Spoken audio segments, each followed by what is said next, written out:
Hello नमस्कार प्यारे बच्चों। एक बार फिर से आप सभी का स्वागत है हमारे यूट्यूब चैनल पर। आज हम आपके लिए लेकर आए हैं फिजिक्स का chapter wise important objective question जो कि प्रीवियस ईयर में पूछा गया है।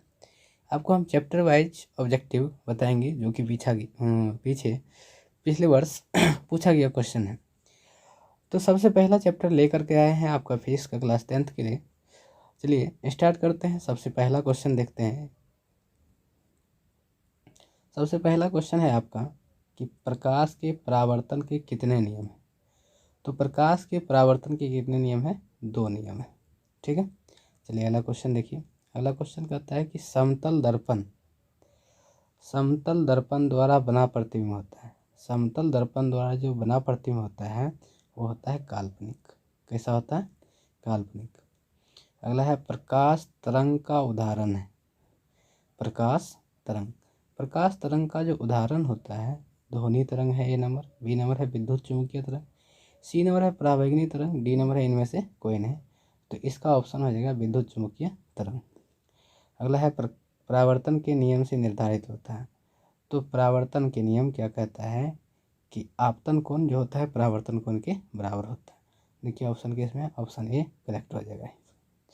चलिए अगला क्वेश्चन देखिए।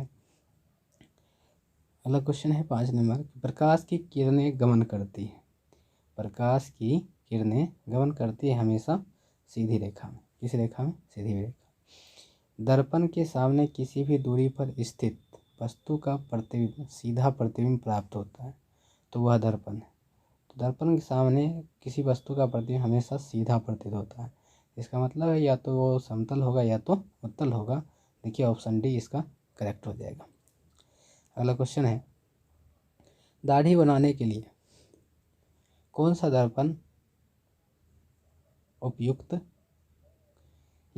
करते हैं। तो कौन सा दर्पण करते हैं? दाढ़ी बनाने के लिए हम लोग अवतल दर्पण का उपयोग करते हैं। किस दर्पण का? अवतल दर्पण। अगला है किसी बिंब का अवतल दर्पण द्वारा बना प्रतिबिंब आभासी, सीधा तथा बड़ा पाया गया तो वस्तु की स्थिति कहाँ होनी चाहिए? आभासी बोल दिया तो आभासी कब प्राप्त होगा? जब फोकस और ध्रुव के बीच होगा। तो देखिए कि इसमें ऑप्शन है, ऑप्शन डी है दर्पण के ध्रुव तथा फोकस के बीच। तो ऑप्शन डी इसका करेक्ट हो जाएगा। अगला क्वेश्चन देखिए। गोलीय दर्पण का फोकांतर एवं वक्रता त्रिज्या के बीच संबंध है। तो संबंध हो जाता है वो आता है r बराबर 2f। इसी चीज़ को कभी कभी f बराबर r/2 लिखा जाता है। ठीक है, तो ये भी आप याद रखिएगा।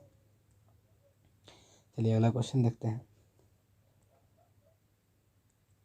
अगला क्वेश्चन है आपका काल्पनिक प्रतिबिंब होता है। तो काल्पनिक प्रतिबिंब जो होता है वो सीधा होता है। कैसा होता है? सीधा होता है। हजामत के लिए किस दर्पण का उपयोग होता है? हजामत यानी दाढ़ी बनाने के लिए किस दर्पण का? पीछे देखें हम लोग ये अवतल दर्पण का उपयोग करते हैं। चलिए अगला क्वेश्चन है एक प्रयोग में अवतल दर्पण द्वारा किसी बिंब का प्रतिबिंब एक पर्दे पर प्राप्त किया जाता है। दर्पण की फोकस दूरी को निर्धारित करने के लिए प्रयोगकर्ता को मापने की जरूरत है।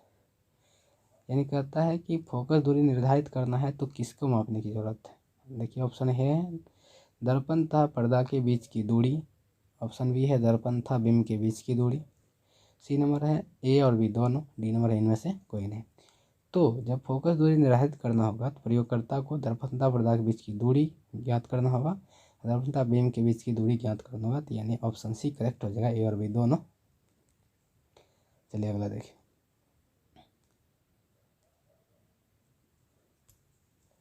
कहता है दंत विशेषज्ञ किस दर्पण का उपयोग मरीजों के दांत का प्रतिबिंब देखने के लिए करता है?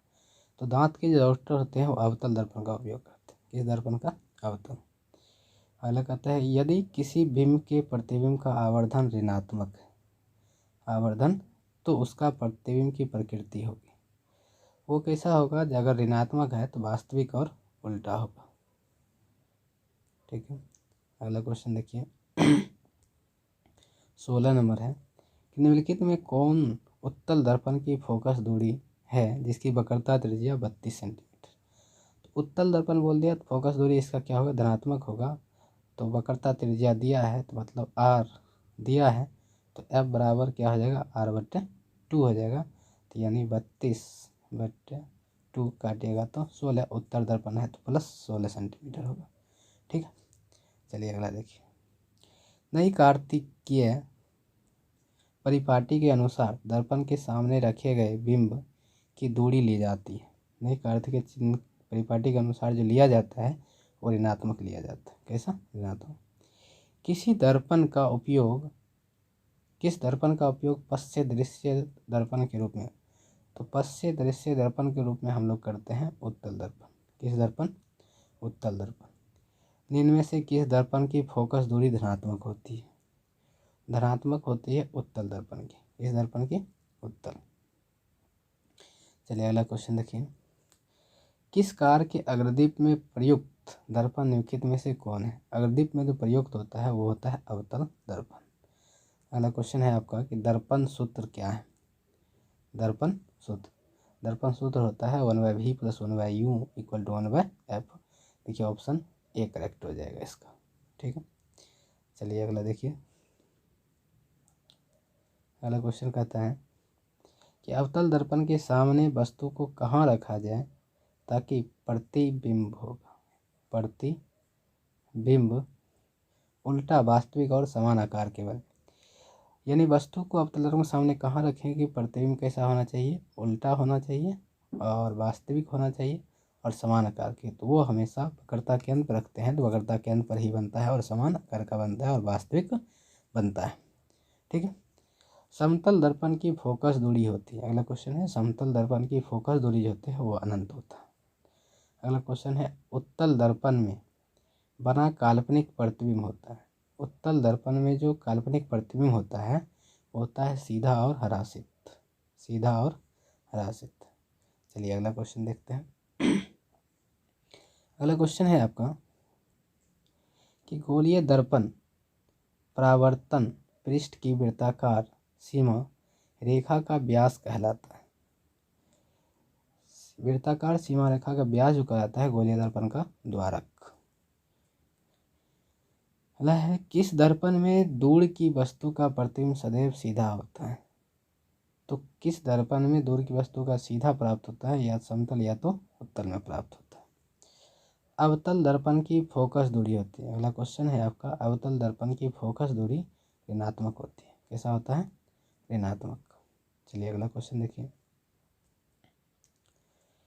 किस दर्पण में हमेशा वस्तु से छोटा प्रतिबिंब प्राप्त होता है। तो किस दर्पण में वस्तु से छोटा प्रतिबिंब प्राप्त होता है वो होता है उत्तल दर्पण। एक गोलीय दर्पण की फोकस दूरी +20 सेंटीमीटर है। कितना है, तो यह गोलीय दर्पण कैसा है। अगर फोकस दूरी पॉजिटिव है तो फोकस धनात्मक होता है उत्तल दर्पण की। समतल दर्पण द्वारा बना प्रतिबिंब होता है। ये हम लोग पीछे देखे थे ये क्वेश्चन। तो समतल दर्पण द्वारा कैसा होता है, काल्पनिक होता है। ठीक है, अगला क्वेश्चन देखिए। अगला क्वेश्चन है कि अवतल दर्पण में आवर्धित काल्पनिक प्रतिबिंब बनाने के लिए वस्तु को कहाँ रखा जाता है। आवर्धित काल्पनिक प्रतिबिंब, आवर्धित और काल्पनिक प्रतिबिंब बनाने के लिए कहाँ रखा जाए। वक्रता केंद्र और फोकस के बीच रखते हैं तो आवर्धित और काल्पनिक प्राप्त होता है। ठीक है, चलिए अगला क्वेश्चन देखते हैं। अगला क्वेश्चन है किस दर्पण की फोकस दूरी चिन्हों की परिपाटी के अनुसार ऋणात्मक मानी जाती है। किस दर्पण की फोकस दूरी चिन्हों की परिपाटी के अनुसार ऋणात्मक मानी जाती है, तो वो जो होता है अवतल दर्पण, ऋणात्मक होता है अवतल दर्पण। अगला क्वेश्चन है एक अभिसारी किरण पुंज समतल दर्पण पर आपतित होती है। एक अभिसारी किरण पुंज समतल दर्पण पर आपतित होती है तो परावर्तित किरण पुंज होगा अभिसारी। एक अभिसारी किरण पुंज समतल दर्पण पर आपतित होती है तो परावर्तित किरण पुंज कैसा होगा, अभिसारी होगा। अगला क्वेश्चन है किसी समतल दर्पण द्वारा आवर्धन होता है। किसी समतल दर्पण द्वारा आवर्धन जो होता है +1 होता है। अगला क्वेश्चन देखिए। अगला क्वेश्चन निम्नलिखित में किस दर्पण द्वारा किसी वस्तु का आभासी प्रतिबिंब मिल सकता है। निम्नलिखित में से किस दर्पण द्वारा किसी वस्तु का आभासी प्रतिबिंब मिल सकता है, वो मिल सकता है अवतल दर्पण से। किस दर्पण से, अवतल दर्पण से। अगला क्वेश्चन कहता है निर्देशांक चिन्ह परिपाटी में सभी दूरियां मापी जाती। निर्देशांक चिन्ह परिपाटी में सभी दूरियां जो मापी जाती है वो ध्रुव से मापी जाती है। तो ये था आपका फिजिक्स का पहला चैप्टर का 36 क्वेश्चन। टोटल अभी तक फर्स्ट चैप्टर से पूछा गया जो है प्रकाश के परावर्तन से टोटल 36 क्वेश्चन है 2012 से लेकर के अभी तक प्रकाश के परावर्तन से। ठीक है, आप अच्छे से इनको तैयार कर लेंगे। मिलते हैं नेक्स्ट वीडियो में और दूसरे चैप्टर के साथ। आपको एग्जाम तब में चैप्टर वाइज पूरा ऑब्जेक्टिव मिलते रहेगा। जो भी वीआई है जो पूछा गया है वो आपको एग्जाम तक में पूरा करा दिया जाएगा। तो आप हमारे साथ जुड़े रहिए और अपने दोस्तों को शेयर करिए। अगर अच्छा लगे तो दोस्तों को शेयर कीजिए और उनका भी मदद हो जाएगा, ताकि आप वो भी अच्छे से एग्ज़ाम का तैयारी कर सके और आप भी एग्ज़ाम का तैयारी अच्छे से कर सकें। चलिए मिलते हैं नेक्स्ट वीडियो में नेक्स्ट चैप्टर के साथ। ये था आपका फर्स्ट चैप्टर। तब तक के लिए आप इनका अच्छे से तैयार कीजिए और मिलते हैं नेक्स्ट वीडियो दूसरे चैप्टर के साथ। धन्यवाद।